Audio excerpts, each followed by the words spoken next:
여러분 반갑습니다. 이번 영상은 댓글 리뷰를 해보겠습니다. 대한민국 여성들의 혼수 3천만 원의 역사, 이 영상을 올렸는데 많은 분들이 깜짝 놀랐다 그렇게 말씀을 하시더라고요. 어떻게 시간이 이렇게 많이 흘렀음에도 불구하고 여성분들은 아직까지도 과거와 금액이 크게 차이가 나지 않는가 깜짝 놀랐다 그런 말씀을 하십니다. 오히려 과거가 오히려 평등하지 않았나 그런 말씀을 하시거든요. 자, 이제 여성의 3천만 원이 처음 등장하는 거는 96년부터 등장합니다. 그 이전에는 3천만 원이 안 되었던 것 같아요.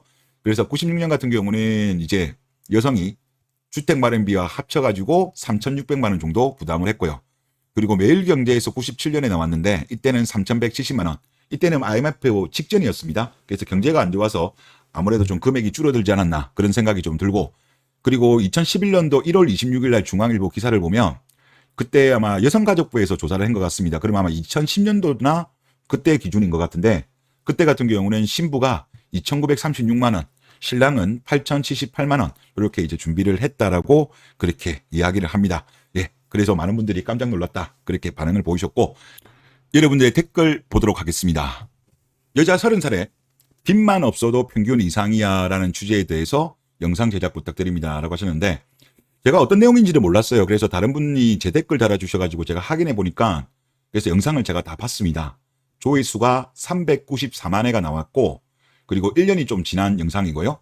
그리고 여기 영상의 태그에도 뭐 29살, 94년생 이렇게 이제 태그를 걸었습니다. 그래서 10명의 94년생 여성들이 이제 인터뷰 형식으로 한 영상입니다. 자, 질문이 뭐였냐고 하면 나의 순자산은 94년생 여자 표준이다 이런 질문을 하니까 8명이 총 답변한 게 나와요. 이제 정확한 금액에 대해서 말한 사람은 8명인데, 이제 출연자 1 같은 경우는 자산 표준 빚 없으면 되는 거다. 마이너스만 아니면 된다는 거예요. 나 쓸 만큼 쓰고 이게 평균이 아닐까 생각했어요. 펑펑 써야 된다고 생각해요. 안 모은다? 그러니까 여자는 돈 모을 필요가 없다라는 게 이 여성은 디폴트 값으로 가지고 있는 것 같아요. 그러다가 나중에 남자랑 결혼하게 되면 마이너스 통장을 뚫어가지고 결혼을 하려는 그런 마음을 가지고 있는 것이 아닌가 그런 느낌이 많이 들었고, 펑펑 써야 된다 생각해요. 안 모은다 이러니까 사람들이 끄떡이면서 동의를 합니다. 좋다 좋다 멋있다. 그리고 또 어떤 여성은 양손에 엄지손가락을 올리면서 따봉 이렇게 표시를 합니다. 정말 어이가 없다 그런 말씀을 드리겠고, 출연자 2는 뭐라고 말했냐고 하면 현에서 한 2천 정도? 뭐 그 정도가 평균이라고 생각했거든요. 이렇게 이제 답을 했고요. 그리고 이제 출연자 3은 뭐라고 했냐고 하면 1,000? 일단은 아직도 듣기에 너무 생소한 돈의 수치랄까요? 1,000만 원이 되게 생소하답니다. 와닿지가 않는 것 같아요. 아직은 1,000만 원 아니라는 거죠, 본인 스스로가. 이분은 거의 마통이 유력되지 않나 그런 생각이 듭니다, 벌써부터. 그 다음에 출연자 4. 친구들은 요새 주식 이야기를 그렇게 많이 하더라고요. 저는 아예 하지도 못하거든요. 일단 내가 생활비로 써야 하는 부분이 더 많기 때문에 이분도 거의 뭐 마통을 쓰고 있는 것 같습니다. 이분도 뭐 내용으로 보면 빚만 없어도 된다, 이 정도 마인드가 아닌가 싶어요. 지금 출연자 1, 출연자 3, 출연자 4까지도 그래요. 그리고 출연자 5는 뭐 처음에는 1,000만 원, 2천만 원 이야기하다가 이 정도에만 돼도 평균이 되기 힘든 것 같은 느낌이 많이 들어요.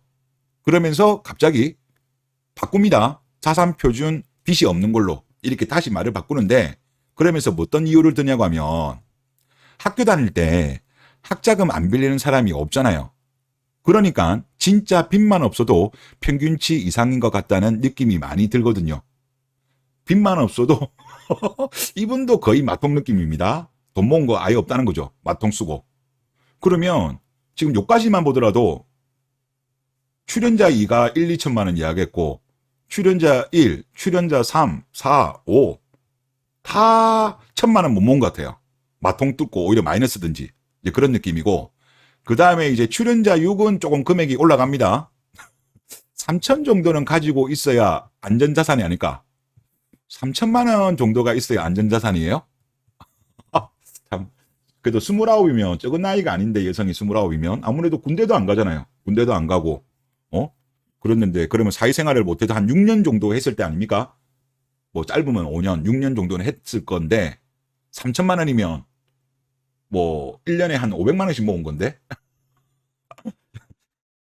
깝깝합니다. 그리고 이제 출연자 7, 여기는 이제 금융권 다니는 분인 것 같고, 그리고 앞에 내용을 보더라도 이분이 좀 소득이 높은 것 같아요. 그 이야기하는 거 쭉 보면 이제 그 출연자들 전체 평균 소득이 나오거든요.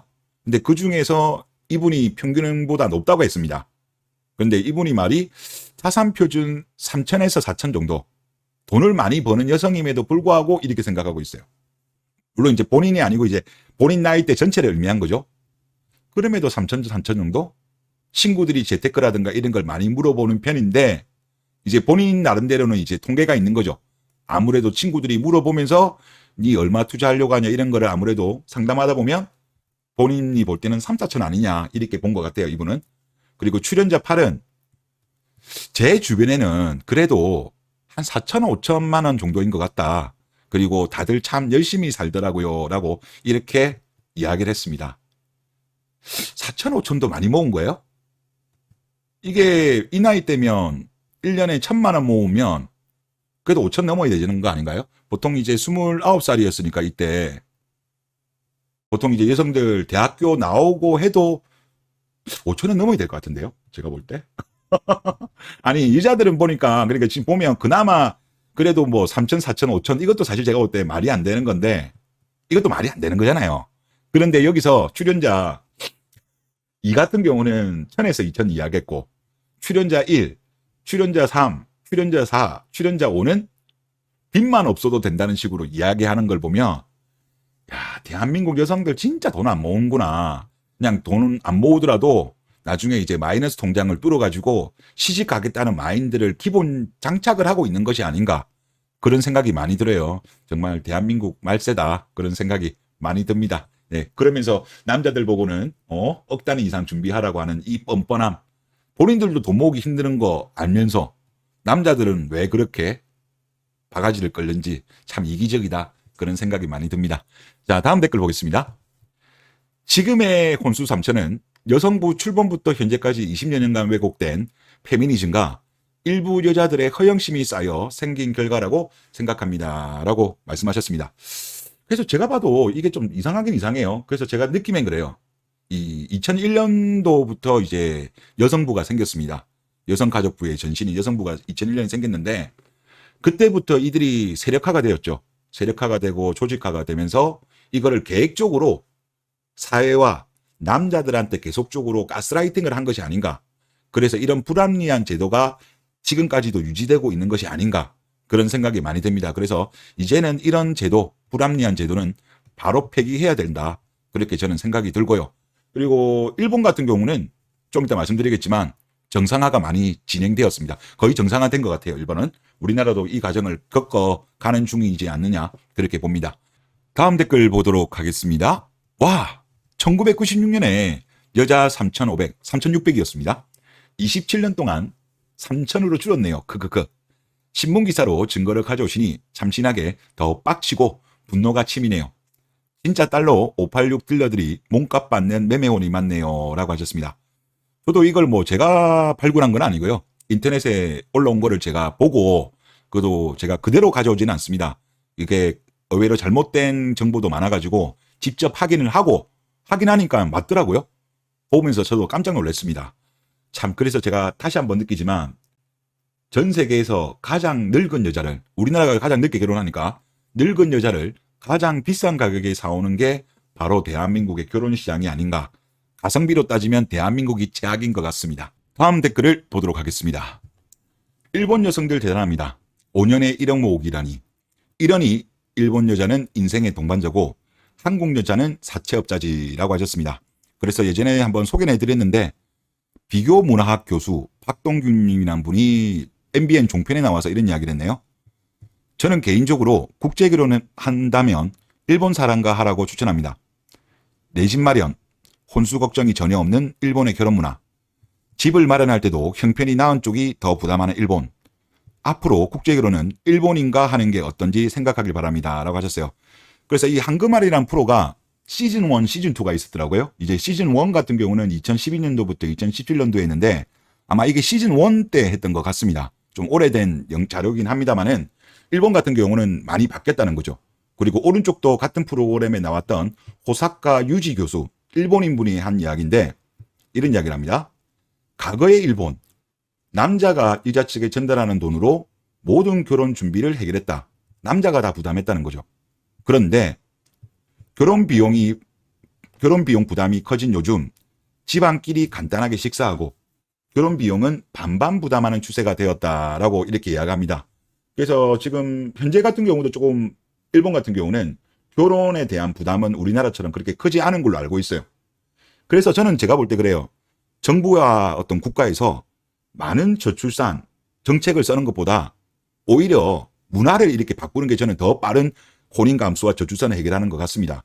지금 남자들 입장에서는 너무 부담돼요. 너무 부담되고 여성들 같은 경우는 사실 너무 부담을 안 하잖아요.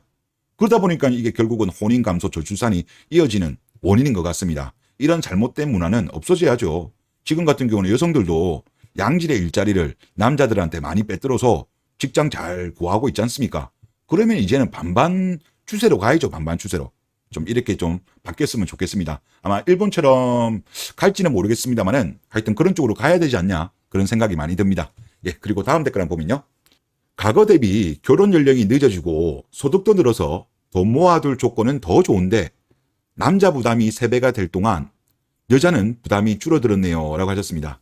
그러니까 1996년하고 1922년 이렇게 비교하면 26년 지난 거거든요. 그러면 평균 초혼 연령 같은 경우 지금 여성이 31.3세예요. 그때 1996년도 같은 경우는 25점 몇이었죠 그때? 한번 볼까요? 그때는 25.5세였어요. 그러면 2022년도는 31.3세니까 6년 정도 늘어난 거예요. 6년 정도. 물론 조금 다른 부분은 있어요. 뭐냐가 하면 저 95년도 때 같은 경우는 대학까지는 안 나오고 고졸이 많았었고 그리고 지금 같은 경우는 여성들도 이제 대졸이 많아요. 이제 그런 거 감안하더라도 지금 따지고 보면 대학 4년이죠. 근데 결혼은 6년 늦어졌잖아요. 그러면 일하는 시간은 2년이 더 많은 거예요. 그렇죠? 우리가 일반적으로 봤을 때. 그럼에도 불구하고 우리가 물가라든가 이런 걸 감안했을 때는 적게 모은 거예요. 96년도에 3,600만 원인데 그러면 지금은 우리가 여러 가지를 감안했을 때 1억 정도는 모아야 돼. 여성이. 1억 정도는 해야 96년하고 비슷한 수준이 아닌가라고 보고 1억보다 못하는 여성들 같은 경우는 96년과 비교하면 상대적으로 적게 모은 것이 아닌가 그렇게 봅니다. 그래서 다시 한번 강조드리지만 중국하고 한국이 전 세계에서 가장 불공정한 거래 시장입니다.